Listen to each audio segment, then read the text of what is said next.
International relations defined. International relations is an academic discipline that focuses on the study of the interaction of the actors of an international politics, including states and non state actors, such as the United Nations, UN, the International Monetary Fund, IMF, the World Bank, and Amnesty International.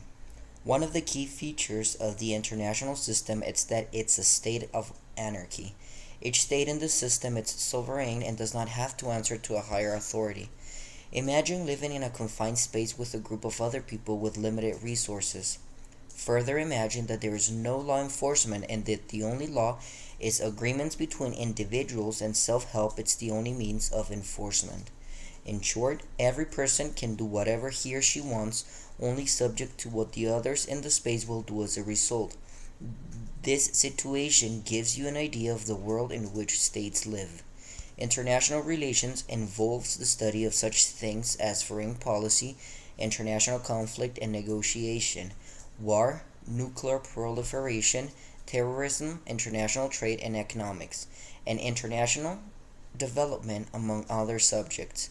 As you may expect, international relations' broad scope requires an interdisciplinary approach, drawing upon the fields of economics, law, political science, sociology, game theory, and even psychology.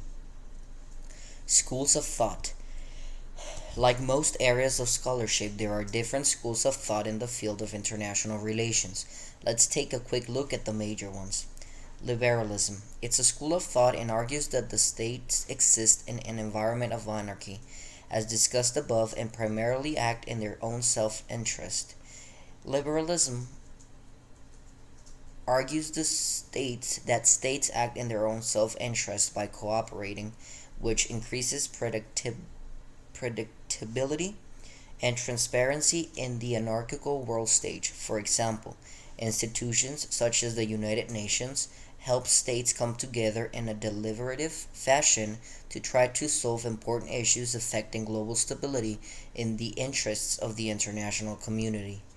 Realism, like liberalism, holds the states live in an anarchical world and act in their own self interest. However, unlike liberals, realists don't buy into cooperation.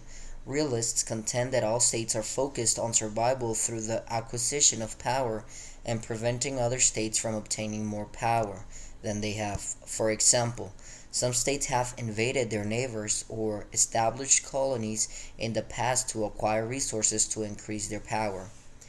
The English school takes a different approach than liberalism and realism.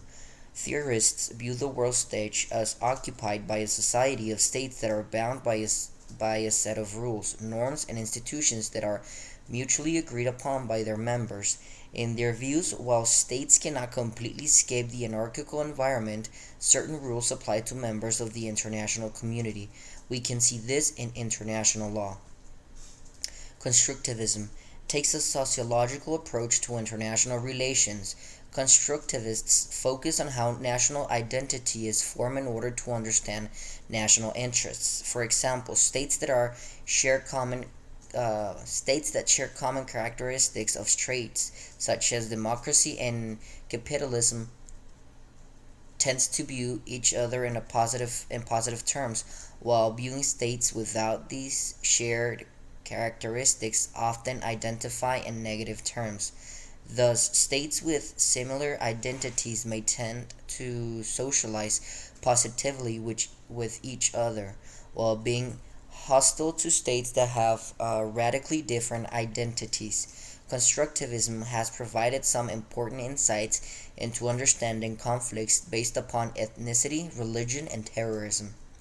Critical theory is actually a set of theories that challenge assumptions made in traditional approaches to international relations.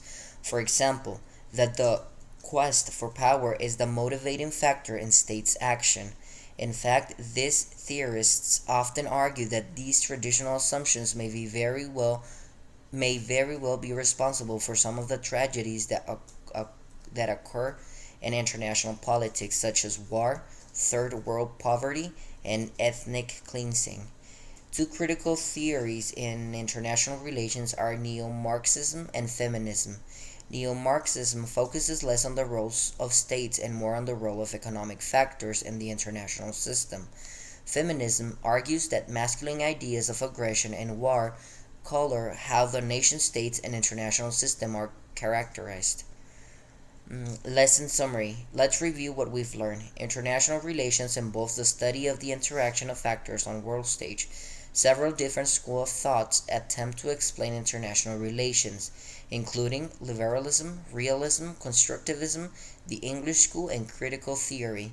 Subfields in international relations include security studies, civil society studies, international ethics, and international political economy and international law.